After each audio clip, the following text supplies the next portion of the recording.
નવ સ્કંદની કથા સાંભળો, પછી દશમ સ્કંદના પ્રારંભે ભગવાનનું પ્રાગટ્ય, મતલબ 9 મહિના બાળક માના ગર્ભમાં રહે, પછી 10મા મહિનાના પ્રારંભે એનો જન્મ થાય, અથવા નવદા ભક્તિના ફળ સ્વરૂપે ભગવાન પછી પ્રગટ થાય.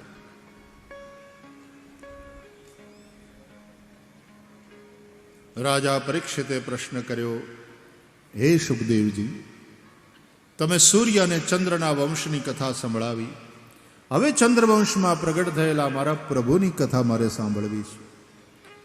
ભગવાનના પ્રાગટ્યની કથા સંભળાવો. ભગવાનની બાલ લીલાઓ, વ્રજ લીલા, મથુરા લીલા, દ્વારકા લીલાનું વિસ્તારથી વર્ણન કરો. ભગવાન, મારી પ્રાર્થના છે, મને તમે એ સમજાવો કે દાઉજી મહારાજ રોહિણીજીના ઉદરથી પ્રગટ થયા હતા, તો દેવકીના 7મા પુત્ર પણ કેમ કહેવાય છે? ભગવાનની આ કથા ભવરોગને મટાડવાની ઔષધિ છે, કડવી નથી, મીઠી છે. આ ઔષધિ કાનને અને મનને આનંદ દેનારી છે. અને ઔષધિના દેવાવાળા તમારા જેવા નિવૃત્ત તૃષ્ણ વૈદ, આ ઔષધિથી કોનો ભવરોગ ન મટે? મહારાજ, મને ભગવાનની કથા વિસ્તારથી સાંભળવી છે. સુખદેવજી પ્રસન્ન થયા. સમ્યક વ્યવસિતા બુદ્ધિ તવ રાજર્ષિ સત્તમ, વાસુદેવ કથાયાં તે યજ્જાતા નૈષ્ઠિકી રતિ. ધન્ય છે રાજા તારી બુદ્ધિને, તને ભગવાનની કથામાં પ્રેમ થયો છે. તું વારંવાર ભગવાનની કથા વિશે પ્રશ્ન કરે છે. આ પ્રશ્ન જે ભગવાનના માટે પૂછાયો હોય, પ્રશ્ન કરનારને, જવાબમાં કથા સાંભળાવનાર વક્તાને, અને બંનેના સંવાદને ત્યાં બેસીને સાંભળનાર સૌ શ્રોતાઓને એ રીતે પવિત્ર કરી દે છે. તત્પાદ સલિલમ યથા, જેવી રીતે ભગવાનનું ચરણોદક એટલે કે ગંગા, સ્નાન કરવાવાળાને, પાન કરવાવાળાને અને દર્શન કરીને પ્રણામ કરવાવાળાને ત્રણેયને મુક્ત કરી દે છે.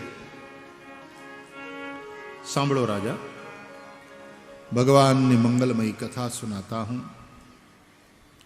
આ ધરતી ઉપર જ્યારે બહુ પાપ વધ્યા,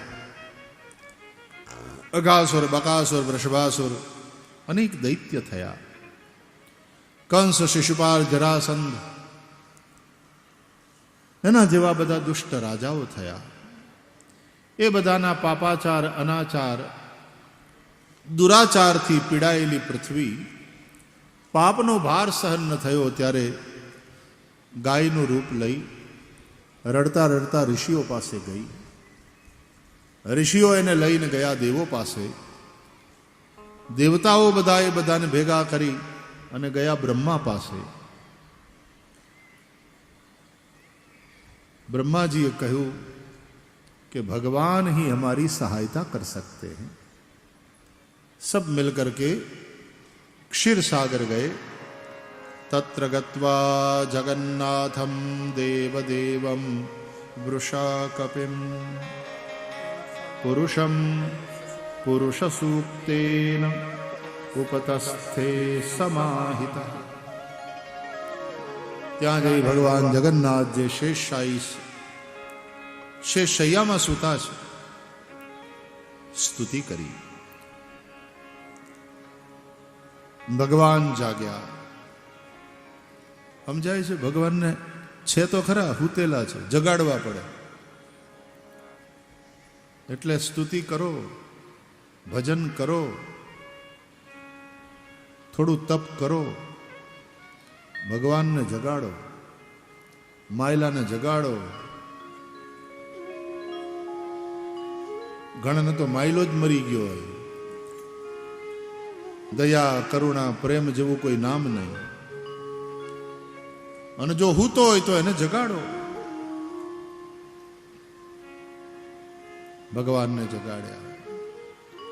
આકાશવાણી થઈ, મારા અંશ સમેત હું યદુવંશમાં પ્રગટ થઈશ, પૃથ્વીનો ભાર હરીશ, દુષ્ટોનું દમન, સંતોનું પરિત્રાણ, રક્ષણ અને ધર્મનું સંસ્થાપન કરીશ.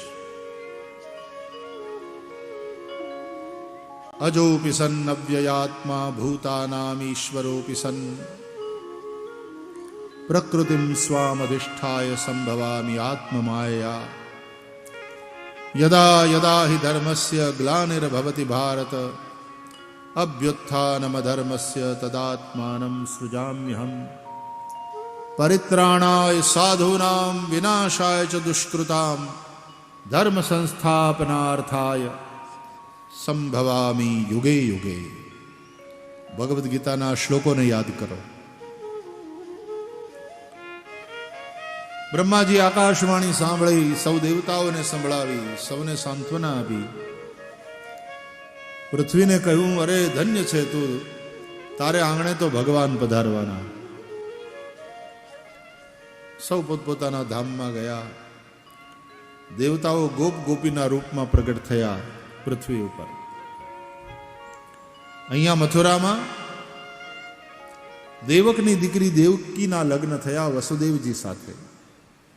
દાયજ આપ્યો, દીકરીને વળાવ્યા. રથ પર સવાર થયા વસુદેવજી અને દેવકીજી. સારથીને નીચે ઉતાર્યો અને કંસ સારથીની જગ્યાએ બેઠો. મારી બહેનને સાસરે મૂકવા હું જઈશ. ઘણા બધા સમાજમાં હજી રિવાજ છે કે દીકરી પરણે ત્યારે એનો ભાઈ એને સાસરા સુધી વળાવવા જાય. કંસ સગો ભાઈ નથી, આ કાકા મોટા બાપાના છે. પણ બેન દેવકી માટે એને પ્રેમ બહુ છે. એ સારથી બની અને રથ ચલાવવા માંડ્યો. ભગવાનને એમ થયું કે જેના દ્વારા હું પ્રગટ થવાનો છું એના જીવન રથનો સારથી કંસ એટલે દેહાભિમાન હોય એ બરાબર નહીં. આકાશમાં આકાશવાણી થઈ. પથિ પ્રગ્રહિણમ કંસમાભાષ્યા શરીરવાક. પથિ પ્રગ્રહિણમ કંસમ આભાષ્યા શરીરવાક. અસ્યાસ્ત્વામષ્ટમો ગર્ભો હંતાયામ વહસે બુધ. હે અબુદ્ધ, હે મૂર્ખ, જે તારી બેન દેવકી માટે તને આટલો પ્રેમ છે એના 8મા ગર્ભથી તારો નાશ થશે. ભાગવતમાં મૃત્યુની પૂર્વ સૂચના કંસને પણ મળી ગઈ અને પરીક્ષિતને પણ મળી ગઈ. પરીક્ષિતને ઋષિના દીકરાના શ્રાપને કારણે કે 7મે દાડે તારું મૃત્યુ થશે તક્ષકના દંશથી. અને કંસને આકાશવાણી દ્વારા ખબર પડી ગઈ કે દેવકીના 8મા દીકરાથી તારો નાશ છે. બંનેને મૃત્યુની પૂર્વ સૂચના મળી ગઈ. મૃત્યુ વિશે, પોતાના મોત વિશે પહેલેથી ખબર પડી ગઈ. પણ એ પછી બંને જણાએ હું કર્યું, બસ એનું નામ જ ભાગવત કથા. કંસે બચવાની કોશિશ કરી. પેલા તો દેવકીને જ મારી નાખું તો દેવકીથી સંતાન થાય, નહીં મને મારે ને. વસુદેવજીએ સમજાવ્યો કે તારું મૃત્યુ દેવકીથી નથી, દેવકીના સંતાનથી છે. તો હું તને વચન આપું છું, દેવકીથી જે સંતાન થશે હું તને સોંપી દઈશ, ત્યારે મારવા મારી નાખજે. અને મારતો રહ્યો. 6 દીકરા માર્યા. 7મા સંતાન રૂપે ગર્ભમાં પધાર્યા સાક્ષાત શેષ નારાયણ. ભગવાનની આજ્ઞાથી, ભગવાનની માયાએ દેવકી માના ગર્ભમાંથી એનું સંકર્ષણ કરી, ખેંચી ત્યાંથી લઈ અને વસુદેવજીના બીજા પત્ની રોહિણી નંદબાવાના ગોકુળમાં રહેતા હતા એના ગર્ભમાં પ્રસ્થાપિત કર્યા. જો હવે આ ટેસ્ટ ટ્યુબના બેબીના જમાનામાં પૂછતા નહીં કે આવું શક્ય છે. આજે થાય છે. મેડિકલ સાયન્સ એટલું ડેવલપ થયું છે.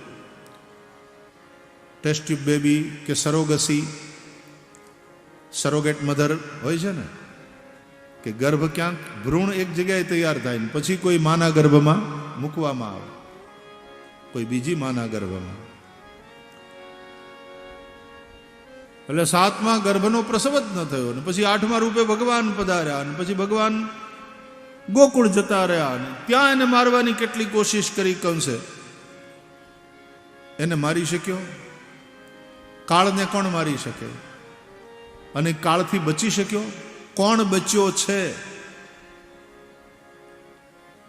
અને પરીક્ષિતને ખબર પડી કે મારું મૃત્યુ છે 7મે દાડે. એને પૂર્વ સૂચના મળી ગઈ તો એણે શું કર્યું? એટલે તો આખી કથા છે પરીક્ષિતની આજુબાજુ, ભાગવતની કથા, કે એણે મૃત્યુને સુધાર્યું. જે કંઈ પ્રયાસ કર્યો એ મૃત્યુથી બચવાનો નહીં, મૃત્યુને સુધારવાનો. કે મારું મરણ એવું સુધરે કે મારે ફરીવાર મરવા માટે ફરીવાર કોઈ માને પેટે જન્મ ન લેવો પડે. બસ યહી સંદેશ है भागवत का, यही सीखना.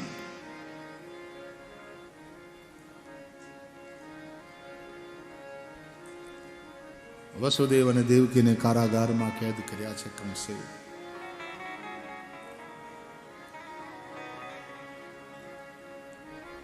સમય આવ્યો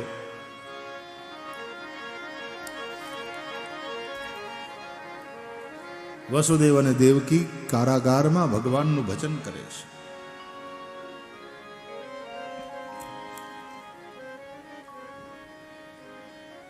ભગવાન સૌ પહેલા વસુદેવજીના મનમાં પધાર્યા. ભગવાન અપિ વિશ્વાત્મા ભક્તાનામ અભયંકરઃ આવિવેશાંશ ભાગેન મન આનકદુંદુભે. આનકદુંદુભી વસુદેવજીનું એક નામ છે, કારણ કે એનો જન્મ થયો ત્યારે દેવતાઓના નગાડા વાગ્યા હતા, માટે આનકદુંદુભી. આનકદુંદુભી વસુદેવજીના મનમાં ભગવાને પહેલા પ્રવેશ કર્યો અને સાક્ષાત સૂર્યનારાયણ બેઠા હોય કારાગારમાં એવા તેજસ્વી બની ગયા વસુદેવજી. ભગવાનનું નૂર જેના ઉપર ઉતરે એની તેજસ્વીતાનું શું કહેવું? એવા જે સંતો એનું નૂર હોય છે અદ્ભુત, એનું તેજ. અને પછી ભગવાન વસુદેવજીના મનમાંથી દેવકીજીના મનમાં પધાર્યા. સા દેવકી સર્વ જગન નિવાસ નિવાસ ભૂતા નિતરામ નરેજે. ભોજેન્દ્ર ગેહેગ્નિ શિખે વરુદ્ધા સરસ્વતી જ્ઞાન ખલે યથા સતી. મનમાંથી ભગવાન બુદ્ધિમાં આવે. વિશુદ્ધ મન એ વસુદેવ અને દેવમયી બુદ્ધિ એ દેવકી. પેલા ભગવાન મનમાં પધાર્યા, પછી બુદ્ધિમાં પ્રવેશ કર્યો. બ્રહ્માદિ દેવતાઓ આવ્યા, મા દેવકીના ગર્ભમાં પધારેલા ભગવાનની સ્તુતિ કરવા લાગ્યા. સત્યવ્રતમ સત્યપરમ ત્રિસત્યમ સત્યસ્ય યોનિમ નિહિતં ચ સત્યે સત્યસ્ય સત્યમૃત સત્યનેત્રમ સત્યાત્મકમ ત્વામ શરણં પ્રપન્ના. આ શ્લોકમાં 9 વાર સત્ય યા તો રિત શબ્દનો પ્રયોગ છે. બ્રહ્માદિ દેવતાઓએ ભગવાનની સ્તુતિ કરીને કહ્યું, હે સત્ય સ્વરૂપ પરમાત્મા, હે સત્યવ્રત સત્યાત્મક પ્રભુ, આપ જે કરશો તે સત્ય હશે.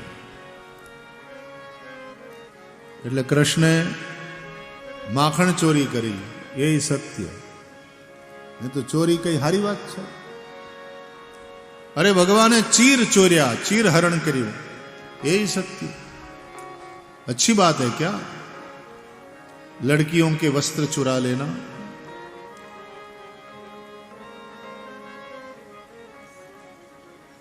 પછી ભગવાને માખણ ખાધું ચોરીને, એ સત્ય, પણ પાછું માએ પૂછ્યું કે તે ખાધું, તો કે નહીં, નાહમ ભક્ષિતવાનંબ. એ ભગવાનના મોઢામાંથી નીકળેલું જૂઠ એ પણ સત્ય, કારણ કે સત્યના મોઢામાંથી જૂઠ નીકળ્યું છે. પછી ભગવાન ક્યારેક રણ છોડીને ભાગ્યા, એનું ભાગવું સત્ય, અને ક્યારેક આમ જોત જોતામાં શત્રુનું માથું ઉતારી લીધું, એ શૌર્ય, એ પણ સત્ય. એ ભાગ્યા ત્યારે ભાગવામાં કાયરતા નહોતી, એ કરામત હતી, એ યુક્તિ હતી. દેવતાઓ સ્તુતિ કરીને ગયા. અથ સર્વગુણોપેત કાલ પરમ શોભન,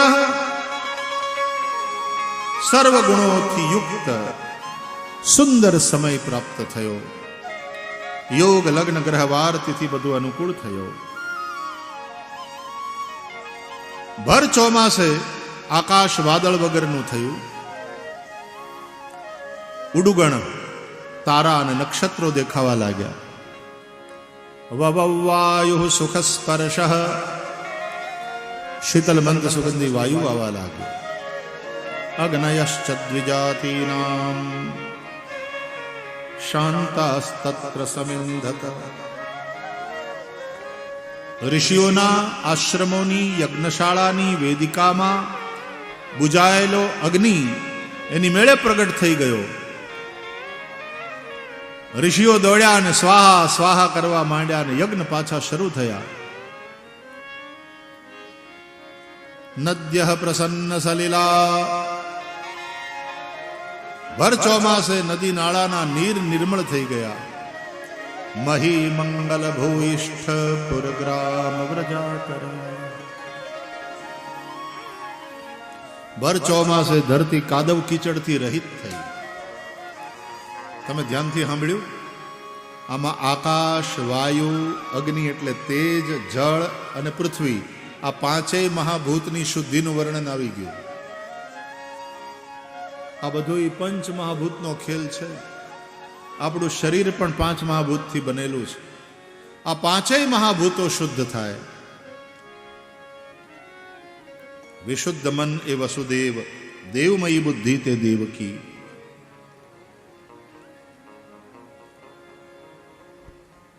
જેનો રાજા કંસ એટલે દેહાભિમાન છે, એવું સૂક્ષ્મ શરીરે મથુરા.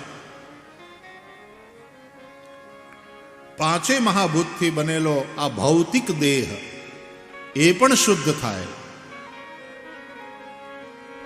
શ્રાવણ મહિનો, અંધારી આઠમ, સૂર્યનારાયણ અસ્તાચળમાં ગયા.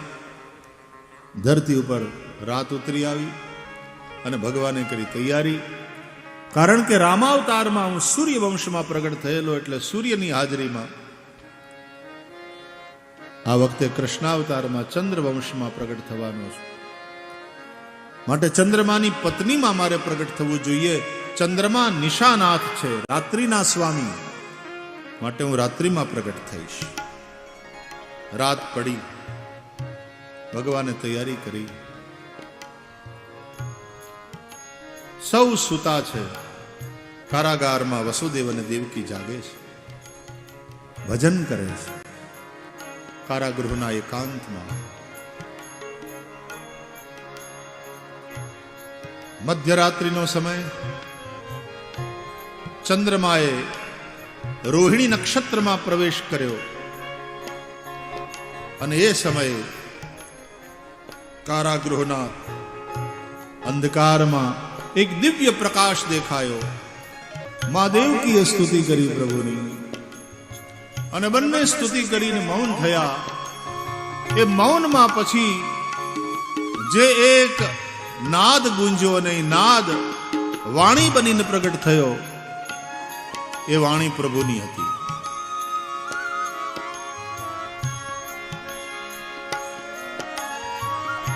तुम ही दोनों पूर्व सर्ग में प्रश्नी और सुतपा थे, तुमने बहुत कठिन तप किया, मैं प्रसन्न हुआ, मैंने मांगने के लिए कहा तो तुमने मांगा कि प्रभु आपके समान पुत्र चाहिए। तब मैंने कहा कि मेरे समान तो कोई है ही नहीं, हो सकता नहीं, लेकिन मैं ही पुत्र बन करके आऊं ये हो सकता है, क्योंकि ये मेरे बस की बात है। क्योंकि ब्रह्म तो एकम एव अद्वितीयम, ब्रह्म दो नहीं है, वो एक ही है, और उसके जैसा तो कोई दो हो तो कंपैरिजन होए। कंपैरिजन तो तब होवे ना जब दो होए, तो दो तो है ही नहीं। अद्वितीयम एकम ब्रह्म,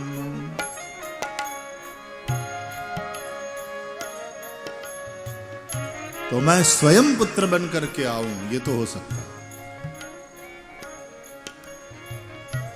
સામે વાળાને આપણે માગવાનું કહીએ કે તમે જે માગો એ આપું, અને પછી એક જે માગે એ સાંભળીને આપણે એમ કે ભાઈ એ તો થાય એમ નથી, કે તો પછી પહેલા હું કામ બોલ્યા હતા તમે જે કહો એ કરું, જે માગો એ આપો, તો તમે જે કહો છો એ તો થાય એમ નથી, લ્યો હું મારી ઈચ્છા પ્રમાણે તમને આપું,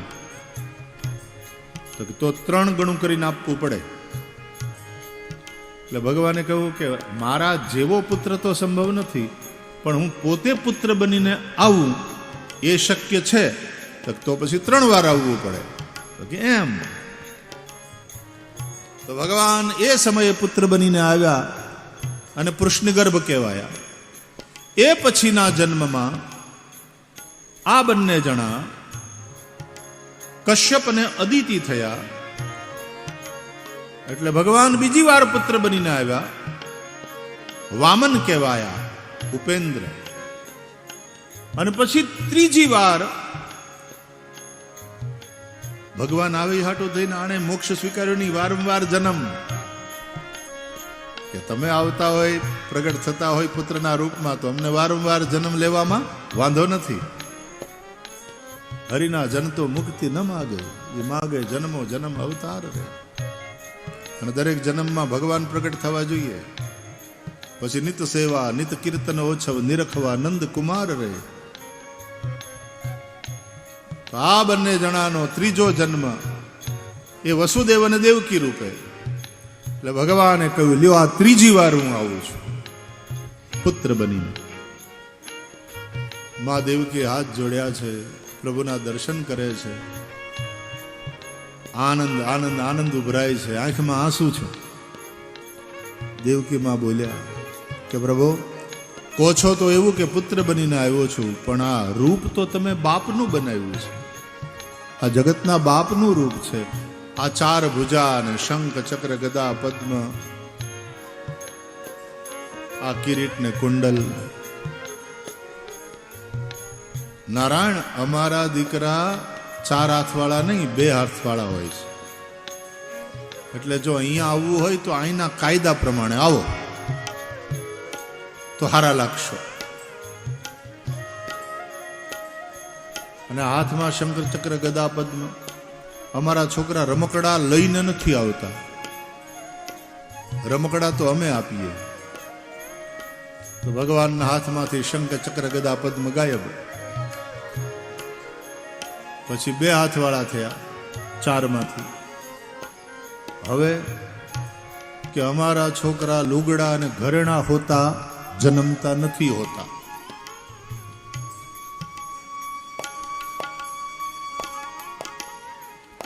ભગવાન સાવ નાના થઈ ગયા, કોઈ વસ્ત્ર નહીં, કોઈ આભૂષણ નહીં। આભૂષણ એટલે ગુણ, વસ્ત્ર એટલે માયા, આ નિર્ગુણ અને માયા રહિત વિશુદ્ધ બ્રહ્મ છે। માયા રહિત મુકુંદા, આનંદ ઘન પ્રભુ। હવે તો કે હજી એક ખામી છે, શું કે તમે મરક મરક દાંત કાઢો છો, અમારા છોકરા જન્મે ત્યારે રોવે, આમ દાંત કાઢો ન હાલે। એટલે ભગવાન તરત બાળકના રૂપમાં મા દેવકીના ખોળામાં આવ્યા। સુની બચન સુજાના રોદન ઠાણા હોય બાલક સુર ભૂપા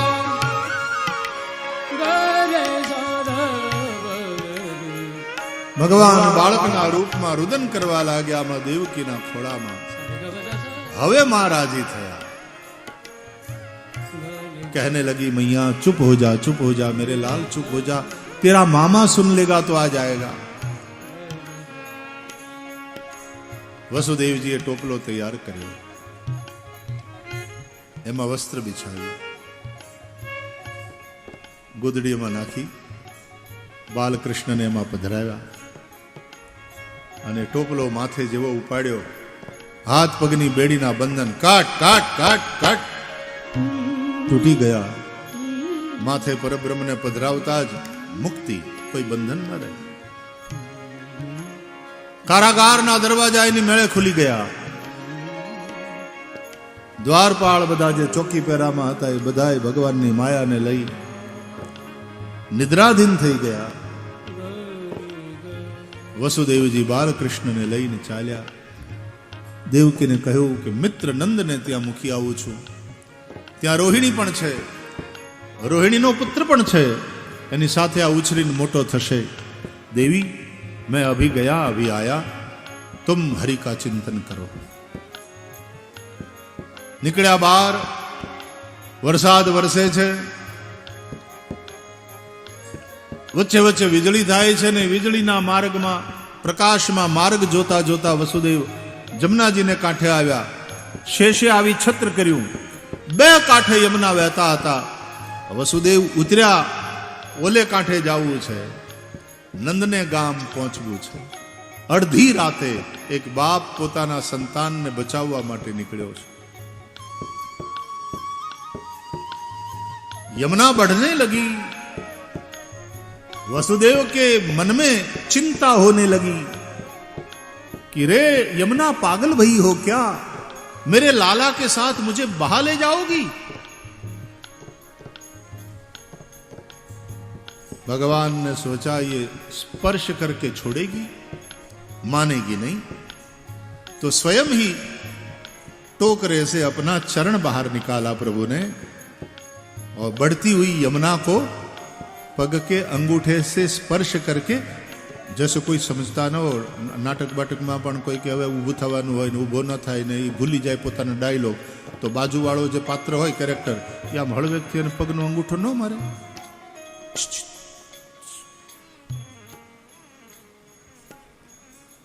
એમ જાણે ભગવાને પગનો અંગૂઠો અડાડીને જમનાજીને ઈશારો કર્યો, कूल डाउन, इतनी बढ़ रही हो, शांत हो जाओ, मार्ग दो.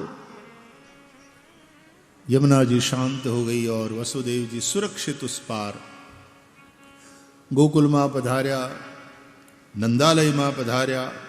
બધા સૂતા છે, માં યશોદા પણ નિદ્રાધીન છે. માયા પુત્રી બનીને પ્રગટ થયા છે. બાલકૃષ્ણને વસુદેવજીએ ત્યાં પધરાવ્યા. માયા પુત્રીને ટોપલામાં પધરાવી જેમ ગયા હતા એમ પાછા આવ્યા મથુરામાં. જેમ મથુરાના કારાગારમાં પ્રવેશ કર્યો પણ ત્યાં તો ભડો ભડ ભોંગળ દેવાણી. પાછા દરવાજા બંધ, હાથ પગની બેડીના બંધન પાછા લાગી ગયા. માયા પુત્રીને દેવકીના ખોળામાં આપ્યા અને રડવા માંડી. જેવી રડવા માંડી એટલે ઓલા બધા જે હુતા હતા દ્વારપાળ એ જાગ્યા. અરે દોડો દોડો, જય કોઈ મહારાજ, કંસને સમાચાર આપો, તમારા કાળનો જન્મ થઈ ચૂક્યો છે, દેવકીના 8માનું પ્રાગટ્ય થઈ ચૂક્યું છે. લોકો ગયા કંસને સમાચાર આપવા માટે. હાથમાં ખડગ સાથે કંસ આવ્યો કારાગારમાં. દરવાજા ખોલવામાં આવ્યા. કંસ અંદર આવ્યો. ક્યાં છે વસુદેવ, દેવકી ક્યાં છે 8મો? કહ્યું દેવકીએ કે ભાઈ આ તો અબળા છે, પુત્રી છે, આ તને શું મારશે? તે તમારા બધા છોકરાને મારી નાખ્યા, હવે આને તો એક જીવતી રહેવા દે. એ તેદી આહિરનું ખોરડું હતું અને વસુદેવના દીકરાને બચાવવા માટે તેને પોતાની દીકરીને મોકલી આપી હતી. અને પછી જુનાગઢના રાને બચાવવા વાળું આહિરનું ખોરડું હતું. એ જુનાગઢના રાને બચાવવા માટે પોતાનો દીકરો મોકલી આપનારું એ ખાનદાની, એ ખોરડું, એ ખુમારી, રાજ્યનું ભલું થાય, રાજ્યની પ્રજાનું રક્ષણ થાય, આ મોટા હિત માટે થઈને પોતાના હિતને જાતું કરવા વાળી ઉદારતા, એ ખુમારી, એ ખાનદાની.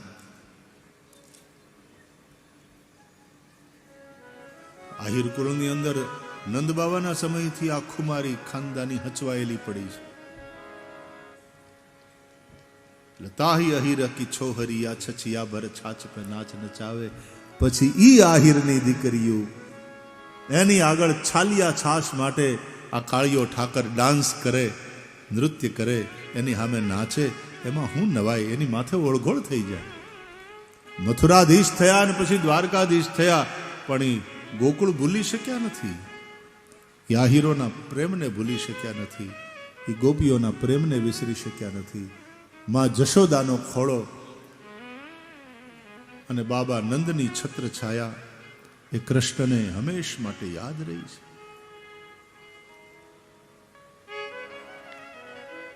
ભલે ને હીરા હોના રૂપાનો મુગટ, પણ એનું સૌંદર્ય તો ખીલે મોરપીંછથી.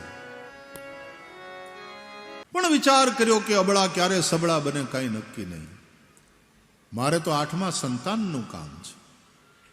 એ દીકરીના પગ પકડીને ખેંચી લીધી, દેવકીના ખોળામાંથી જોંટી લીધી, ગોળ ગોળ ફેરવી, અને જેમ ધોબી છીપરની માથે કપડું પછાડે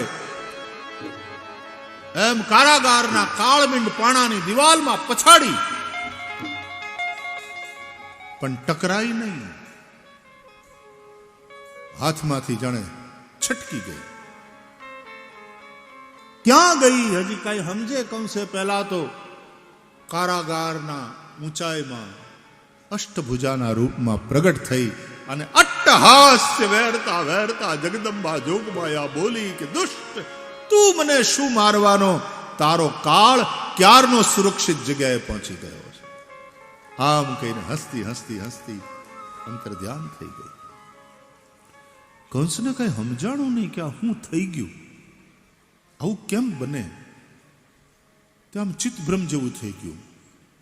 હવા કી ગુડિયા હવા મેં હવા હો ગઈ, હવા કી ગુડિયા, હવા કી ગુડિયા હવા મેં હવા હો ગઈ.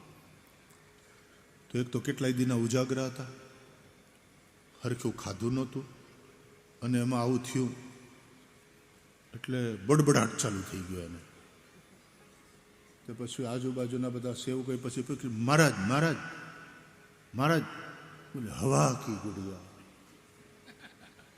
હવા મેં હવા હો ગઈ, હવા કી ગુડિયા. તેને પકડી બે બાવડેથી લથડિયા ખાતો ખાતો લઈ આવ્યા રાજમહેલમાં, અને એને હુવડાવ્યો.